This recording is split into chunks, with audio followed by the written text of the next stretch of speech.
the word jihad translates to struggle.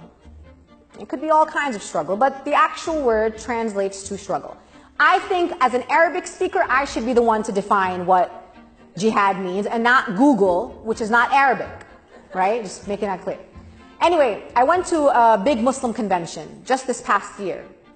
And I went to a Muslim banquet. I did a keynote speech, and I was trying to like motivate these Muslims to, organize in the resistance. And I said to them that there was a story where a man asked our beloved Prophet Muhammad, may peace and blessings be upon him, what is the best form of jihad or struggle?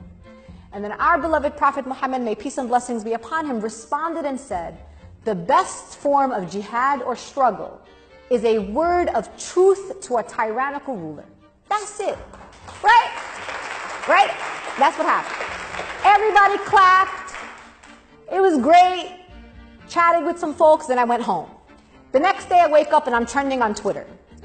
And Donald Trump Jr., the son, now this is how crazy this is now, listen to me here. The son of the President of the United States of America was calling for my arrest for treason, for calling for a holy war against the President of the United States of America. I swear to God, go Google it, I'm telling you, it's horrible.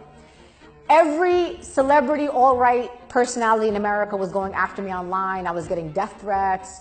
People were doxing my home address. It was crazy. The reason why I share that story is because I had a choice to make at that moment. There were people in my community that were so afraid for me that they actually called me and said, Sister Linda, you gotta be careful. You can't be just saying these kinds of things. And I listen to these people because they have my well-being, they have my best interest at heart, and I know that. They're good people inside. But then I decided to do something. And what I decided to do is I decided to double down.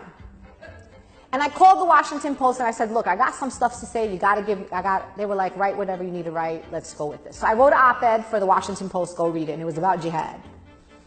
The reason why I'm telling you this is because I want you all, especially those in the room who are non-Muslim. We as Muslims do not tell Jews how to practice their religion in this country. We do not tell Christians how to practice their religion, or Sikhs, or Buddhists, or anybody else from any other faith tradition.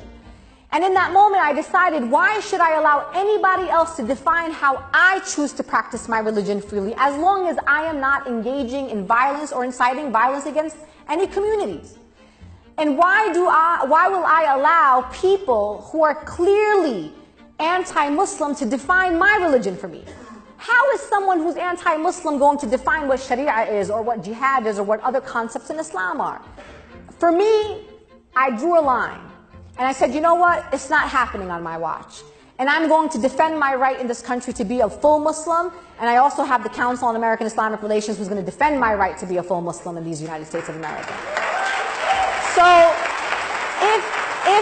if there are questions that you have about Islam, if there are things, I don't want you to be shy. I don't want you to feel like questions are inappropriate. I love when people ask me questions about Islam.